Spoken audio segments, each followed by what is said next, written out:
할렐루야, 조나치입니다. 오늘도 말씀을 하루를 시작합니다. 슬기로운 아침 시간 예레미야 11장 말씀입니다. 요즘 결혼식을 가보면 이전과 예식의 형태가 많이 변했습니다. 간소화되기도 하고 개성을 살린 결혼식이 참 많은 것 같아요. 그래도 아무리 예식의 형태가 변한다 하더라도 꼭 들어가는 부분이 있습니다. 바로 혼인서약이죠. 예식의 하이라이트라고 말할 수 있는 부분인데요. 혼인서약은 혼인 당사자뿐만 아니라 예식에 참석한 하객들에게도 아주 중요한 순서입니다. 기쁠 때나 슬플 때나 서로 사랑하며 혼인의 서약을 영원히 지켜나가겠습니까? 라는 이 물음 앞에 서약을 함으로써 이 결혼 생활이 시작되는 것이죠.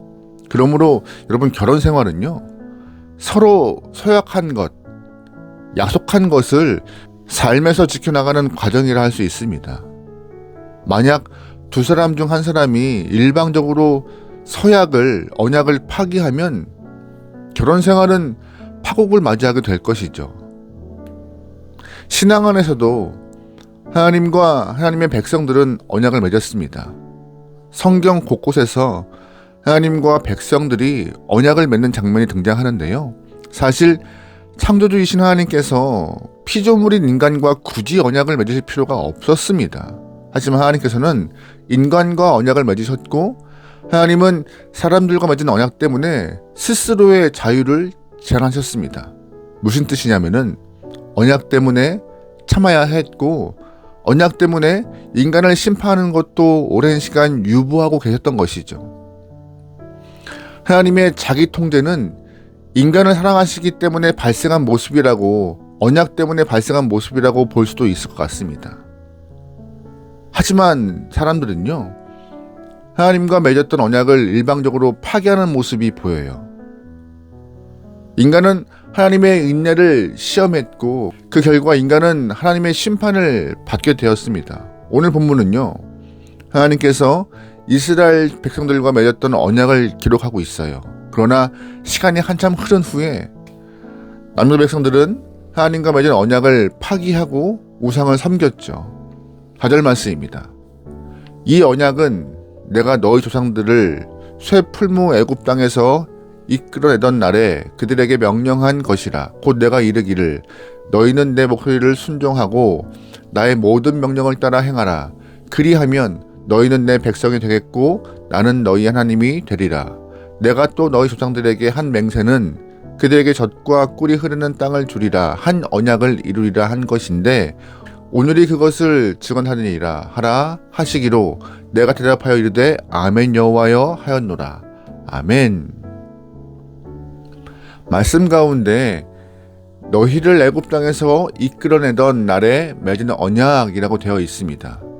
이것이 언제예요? 바로 시내사 언약을 말하고 있는 것이죠. 시내사 언약의 핵심은 십계명이에요. 십계명의 시작인 1계명과 2계명은 우상 숭배를 금지하는 계명입니다.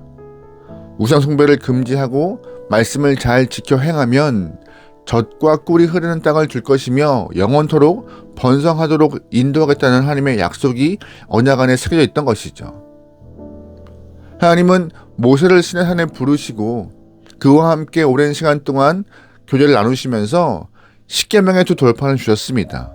하지만 불길한 예감은 그때부터 시작되었어요. 하나님께서 모세와 시간을 보내는 동안 이스라엘 사람들은 산 아래에서 금송아지를 만들어서 우상 숭배하고 있었죠. 하나님은 모세에게 내려가 보라고 말씀하셨고, 모세는 그 참담한 현장을 직접 목격하게 됩니다. 그때부터 시작된 언약의 파기는 가나안 땅에 들어오고 나서도 이어져 내려오고 있었습니다. 그들은 40년 광야 기간을 통과하여 가나안 땅에 들어왔습니다. 하나님께서 언약하신 대로, 약속하신 대로 젖과 꿀이 흐르는 땅을 주셨어요. 하지만 하나님과 맺은 언약을 파기합니다. 하나님은 그 언약 파기의 원인을 마음에서부터 하나님을 싫어했다라고 그들에게 말하고 계세요. 8절 말씀이에요. 그들이 순종하지 아니하며 귀를 기울이지 아니하고 각각 그 악한 마음에 완악한 대로 행하였으므로 내가 그들에게 행하라 명령하였어도 그들이 행하지 아니하니 언약의 모든 규정대로 그들에게 이루게 하였느니라 하라. 아멘. 말씀을 잘 보시면 순종하지 않는 이유가 뭐예요? 귀를 기울이지 않아서입니다. 그러면 귀를 기울이지 않는 이유는 뭐예요? 마음에서부터 하나님과 멀어졌기 때문이라고 말하고 있어요. 이 순서가 중요합니다. 행동으로 순종하지 않는 것은 뭐가 문제인 거예요? 귀의 문제인 것이고, 귀를 기울이지 않는 문제는 마음에서부터 하나님의 말씀을 들으려 하지 아니라는 생각 때문에 듣지 아니라는 것입니다. 결국 문제는 뭐예요? 마음이 문제인 것이에요. 이스라엘이 시내산에서 십계명을 받을 때부터 말씀에 순종하는 것을 원치 않고 있었어요. 결국 가나안 땅에 들어오자마자 풍요의 신인 바알과 아세라를 섬겼고, 그 결과 시간이 흐르면서 그들의 성읍수만큼이나 우상이 많아졌습니다. 3절 말씀입니다. 유다야, 내 신들이 내 성읍의 수와 같도다. 너희가 예루살렘 거리의 수대로 그 수치스러운 물건의 제단 곧 바알에게 분향한 제단을 쌓아도다. 아멘. 그들은 하나님으로부터 마음이 멀어져서 눈에 보이는 우상을 만들었습니다. 같은 원리죠. 오늘 우리도 마음에서 하나님을 떠나보내면 마음속에 보이지 않는 우상들을 새겨놓을 것입니다. 하나님은요, 우리의 몸을 하나님이 지으신 성전이라 말씀하셨어요. 여러분, 성전의 구조 기억하세요? 성전의 구조는요, 성전뜰을 건너가면 성소를 만나고 성소문을 열고 들어가면 대제사장이 1년에 한 번 들어갈 수 있는 지성소가 등장합니다.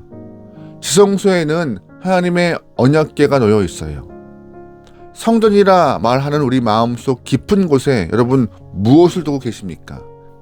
옛날 이스라엘 사람들은 언약을 파기하며 눈에 보이지 않는 우상들을 만들어 놓았지만 우리 마음속 가장 깊은 곳에 지성소와 같은 곳에 하나님의 말씀을 두고 있는가 우리가 살펴야 할 것이에요. 오늘 우리 마음속 가장 깊은 곳에 무엇이 있는지 돌아보면서 하나님의 마음을, 하나님의 말씀을, 믿음을 내 마음 깊숙이 저장해 놓고 그 마음을 오늘 우리 마음속 가장 깊은 곳에 무엇이 있는지 확인해 보면서 내 마음에 말씀을, 믿음을, 하나님에 대한 사랑을 심어 놓고 신앙생활을 할 수 있는 귀한 영혼 되면 좋을 것 같습니다. 눈에 보이는 우상의 문제도 문제지만 마음속 깊은 곳에 탐욕이 있다면 마음을 깨끗이 비워야 해요. 예수님께서 산상수훈 팔복에서 말씀하셨던 첫 번째 복이 뭔지 기억하시죠? 심령이 가난한 자의 복입니다. 심령이 가난한 건 어떤 의미예요? 깨끗이 비워낸다는 뜻입니다. 마음을 매일 깨끗하게 정리하고 비워내어서 그곳에 하나님이 말씀이 아닌 다른 것들이 있지 못하도록 내 마음을 항상 깨끗하게 할 때 복이 있는 사람의 삶을 살 때 말하는 것입니다. 한 번만 비워서 되는 것이 아닙니다. 매일 말씀을 읽고 묵상하고 마음을 살펴서 마음속 깊이 말씀이 있도록 노력해야 하는 것이에요. 하나님께서 오늘 우리에게 질문하세요. 너희 마음속 깊은 곳에 말씀이 있니? 만약 다른 것이 있다면 여러분 깨끗하게 비워서 새롭게 시작할 수 있는 하루 되길 소망합니다. 아멘. 예레미야가 남유다 백성들에게 시내산 언약을 파기한 너희들이여 우상을 제거하고 하나님께 돌아오라 라고 선포합니다. 그러나 예레미야에게 돌아온 것은 고향 아나돗 사람들의 칼날이었습니다. 21절이에요. 여호와께서 아나돗 사람들에 대하여 이와 같이 말씀하시되 그들이 내 생명을 빼앗으려고 찾아 이르기를 너는 여호와의 이름으로 예언하지 말라 두렵건대 우리 손에 죽을까 하노라 하도다. 아멘. 예레미야는 굉장히 충격을 받게 돼요. 아나돗은 예레미야의 고향입니다. 아나돗은 몰락한 아비아달 계열 제사장들이 모여 사는 곳이었어요. 축출당한 그들, 버림받은 자들이 모여 사는 곳이 아나돗이었는데 그곳에 사는 사람들 중에서 예레미야가 하나님의 선택을 받아서 말씀 전하는 것이 싫은 영혼들이 많았던 것이에요. 고향 사람들조차 아나돗의 제사장들조차 예레미야에게 등을 돌린 것이죠. 예레미야는 지금 사면초가에 놓인 것이에요. 악하고 거짓된 제사장들 사이에서 살고 있는 예레미야, 남유다 백성들의 외면 속에서 외롭게 말씀을 전하고 있는 예레미야가 어찌 울지 않을 수가 있겠습니까? 오늘 이 시대도 하나님의 말씀을 바르게 전하라는 사람에게, 또한 말씀대로 살려고 하는 사람들에게 선한 도움이 오는 것보다 오히려 악한 자들의 괴롭힘이 올 때가 더 많습니다. 그럼에도 불구하고 여러분, 낙심하거나 좌절하지 말고 예레미야와 같이 마지막까지 하나님의 말씀을 붙들고 살아갈 수 있게 소망합니다.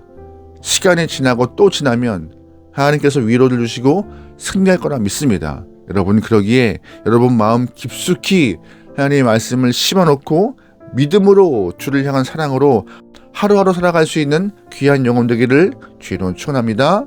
아멘. 기도하시겠습니다.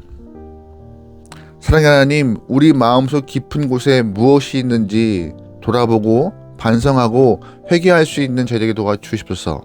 혹여나 탐욕이 지배하고 있지 않습니까? 혹여나 세상의 사고가 우리를 지배하고 있지 않습니까?